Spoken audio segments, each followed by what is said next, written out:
We present Grampas Place, a programme for our young listeners.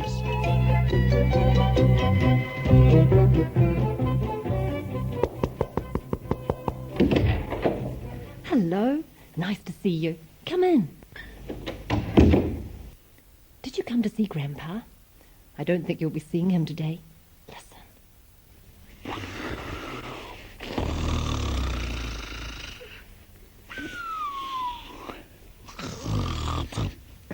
Poor old Grandpa. He's tired out. We went jogging this morning, and I think we ran too far. When we got back here to Grandpa's place, he was so puffed and tired that he lay down and went to sleep. Poor old Grandpa. Listen. There's someone knocking at Grandpa's door. Let's see who it is. Hello? It's Colleen. Hello, Colleen. Have you come to see Grandpa? Yes, I often come to Grandpa's place for a cup of tea. Goodness! Oh, what's that? That's Grandpa. Oh, goodness. He does make a lot of noise. Can you snore as loudly as that? Have a try.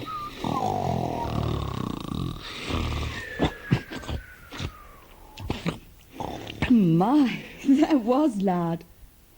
Rochelle, why is Grandpa still asleep? It's late. He should be up by now. You know why Grandpa's asleep, don't you? Grandpa and I went jogging this morning, Colleen.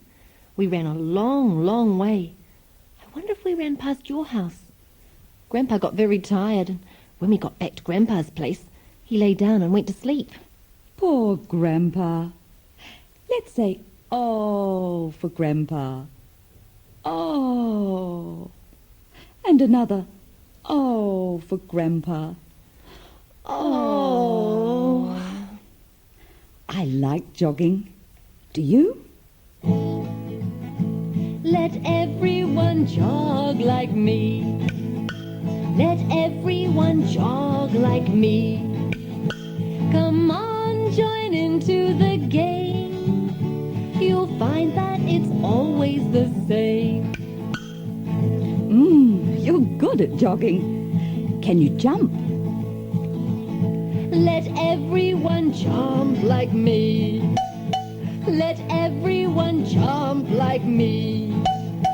Come on, join into the game. You'll find that it's always the same. Sometimes when I visit Grandpa, he's doing his exercises. Can you touch your toes? Oh, that's hard. Of course we can. Just watch. Let everyone touch their toes like me. Oh, let everyone touch their toes like me. Oh, oh. Come on, join into the game. You'll find that it's always the same. You do something this time, Colleen. Oh, gosh. Let me see. Oh, I know. Let everyone dance like me. I'm dancing. Let everyone dance like me. We're dancing. Come on, join into the game. You'll find that it's always the same. Come on, join into the game. You'll find that it's always the same. Listen. Shh. Grandpa's stopped his snoring. Do you think he's awake? Let's tiptoe through to Grandpa's bedroom to see if he's awake, shall we? Don't make a noise. Shh. Tiptoe.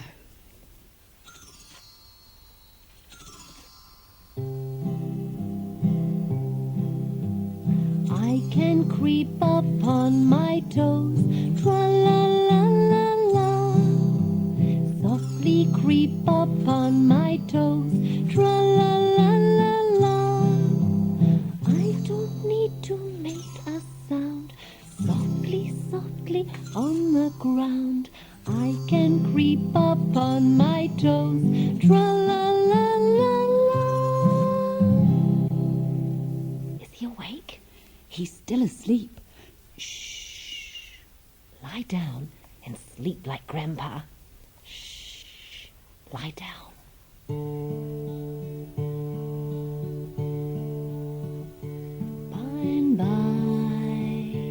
By and by, stars shining, number 1, number 2, number 3, good Lord. By and by, good Lord. By and by,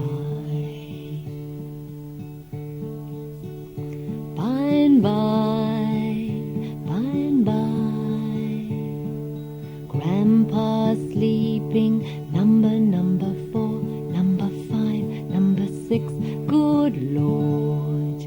By and by, good Lord. By and by. Open your eyes now.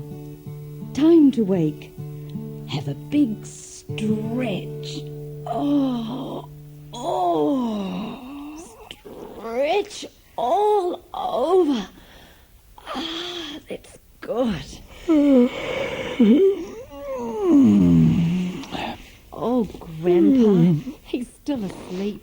We better leave him. Tiptoe again.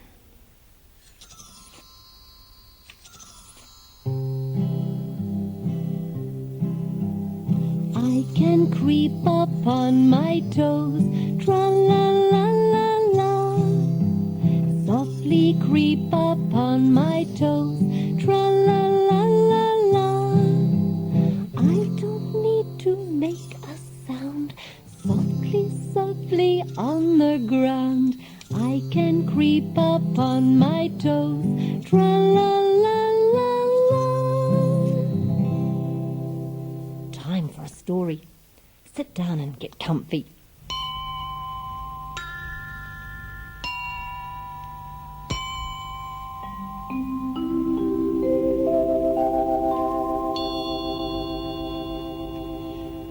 Walter was a boy who had almost everything. He had a tip truck, 29 marbles, a cricket bat, a real cowboy's lasso, a great big book about fire engines. He even had an old fireman's hat he was allowed to keep. Most of the time he kept that on his head. And in Walter's house lived a whole lot of people who were very nice. His mother, his father, his brother, who said he could ride real wild horses, and a little baby sister who ran after Walter all the time, copying everything he did. And as well, living nearby, he had a grandma, 2 uncles, and 4 aunties. But there was one thing Walter didn't have. He didn't have a grandpa. Walter kept thinking about having a grandpa. His best friend Bobby McLeod had one, and Susie Edwards across the road, she had a grandpa. Walter had books with grandpas in them, and they always seemed such good friends with people.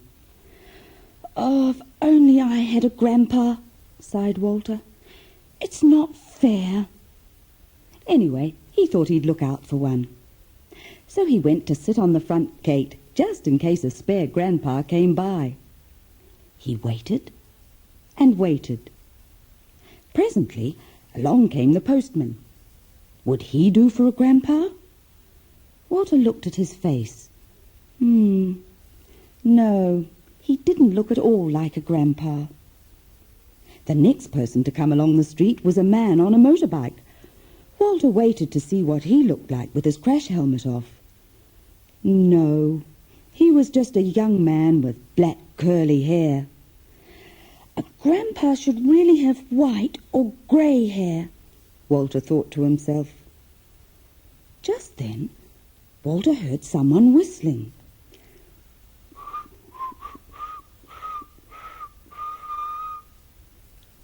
The whistling seemed to be coming from next door. That's funny, thought Walter. You see, next door to Walter's house was an empty cottage that no one had lived in for a long time. I wonder if someone shifted in there, thought Walter. He hopped down off the gate and crawled through a hole in the hedge. He couldn't see anyone, but someone did seem to be living there because the windows were open and the curtains were fluttering in the breeze. Walter listened again. He heard someone tapping. And then he heard the whistling again.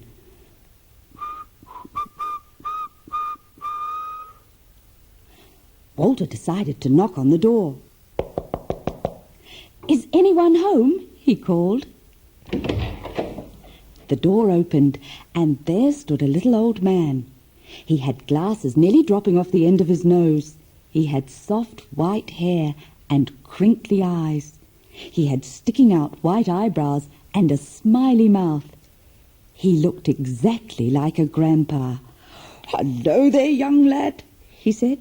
"Have you come to visit me?" "Yes," said Walter shyly. "I live next door, and I heard you whistling and tapping too." "Oh, did you now?"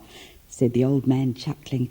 And then he said, "Come on, and I'll show you something." So Walter followed him down the passage to a little room at the back of the house. "This is the tapping you heard," said the old man.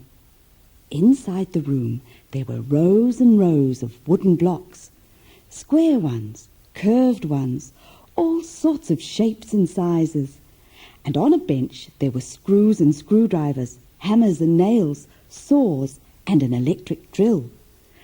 "This is where I make toys," said the little old man. "See, I'll show you." And he sat down and began tapping and banging and zizzing with the drill. Walter leaned on the bench and watched. "You're making a bus," he said. "That's right, lad, that's right. Now, just put this on here. There. And it's ready to paint. Now, what colour would you like?" "Is it for me?" asked Walter. "Wow! Oh, I think I like red buses best." So the old man took a paintbrush and a tin of red paint, and swish, swish, swish. In no time at all, there was a perfect little red bus with 4 wheels, holes for windows, and 2 wooden lights in the front. "It's a great little bus," said Walter. "You can come and get it later on today, when it's dry," said the old man. "Oh, my goodness, I am glad you live next door, lad. It'll be nice to have someone to make toys for. You see, I haven't got grandchildren and... Oh, well, would you... Oh, please, will you be my grandpa? I've been looking for a grandpa all morning," said Walter. "Is that so?" said the little old man. "Well, then, I'd be very pleased to be your grandpa from now on." And he was.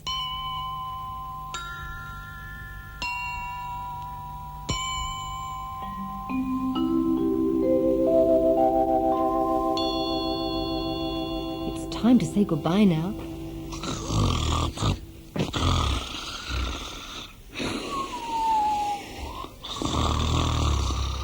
Grandpa's still asleep, so he can't say goodbye today. Goodbye. Goodbye.